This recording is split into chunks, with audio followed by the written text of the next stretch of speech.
I'm here at Green Belly Foods, and we're talking about the importance of buying local food in the local economy. It's really important to buy local and use local food because it's low carbon footprint. You can work with producers directly in your community.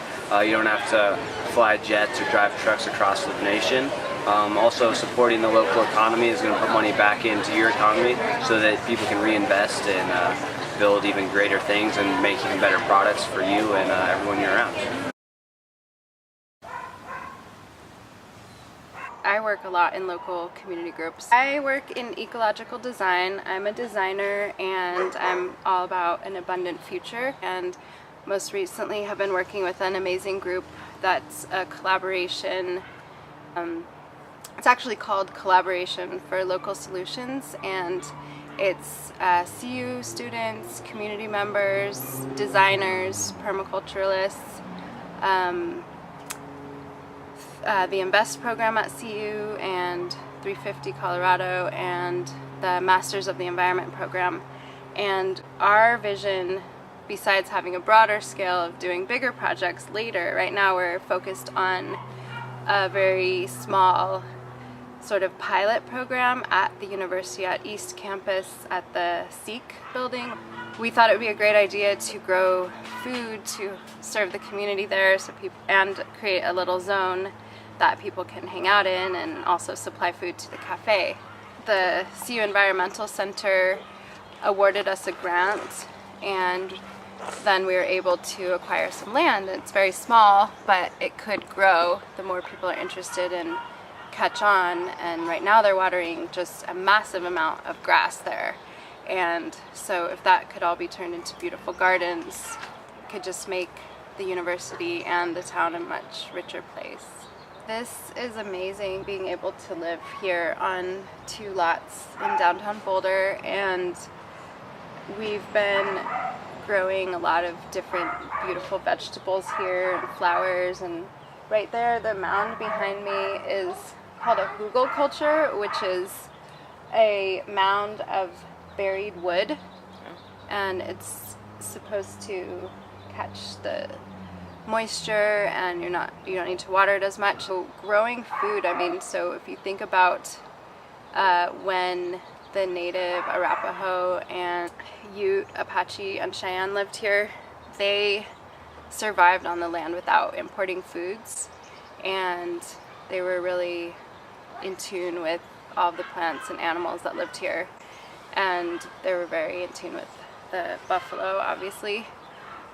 So when the settlers came and started occupying the land, that created a very big problem for the natives, besides just socially, also just for them to survive, because their horses needed the grass and they were running out of ways to feed their horses, and they were running out of buffalo, so they were forced to move. And then when people were here for the gold rush, there was just a lot of importing materials, and that's kind of how all this has started. And now we're very dependent on the system that's set up, that's kind of destroying the planet in a lot of ways.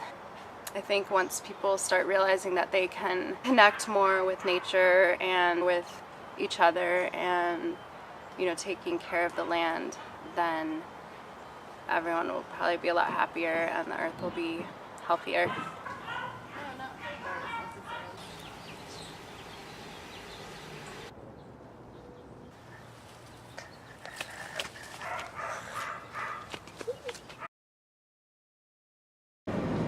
I think that it's really important to support local food groups because there's a direct link to the community that people really can feel, taste, and touch when they have a direct impact with local initiatives and local food.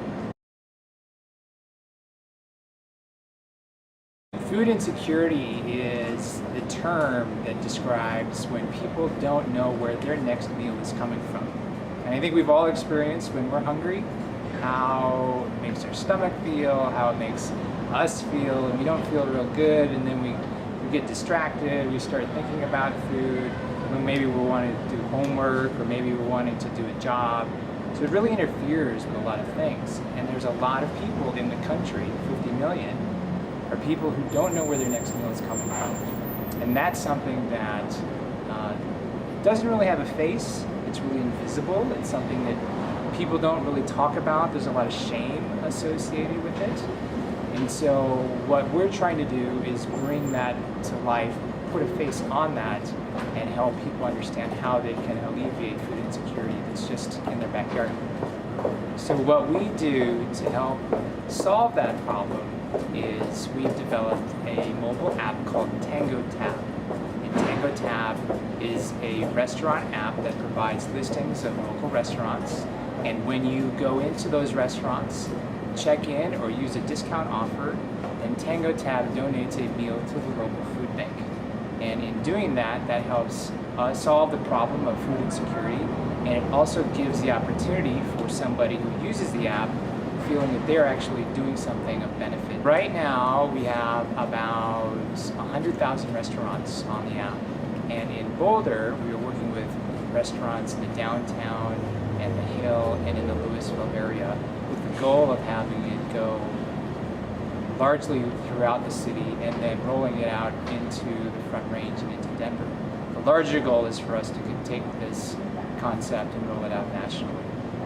So far, we are on track to crack 2 million meals to be provided next month. So that's a lot of meals. It's a lot of people who we've been able to help with the help of people just downloading the app and using it when they go to their restaurants. And just using that action and just using Tango Tab, you can provide a meal.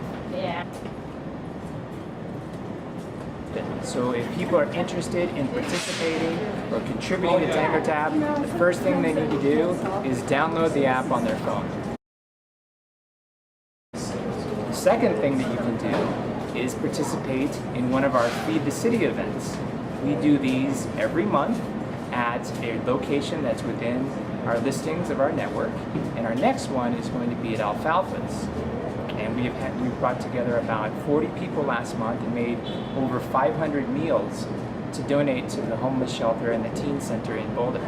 And we're looking forward to surpassing that, and we certainly welcome anyone who's interested in volunteering and preparing food for these people to join us.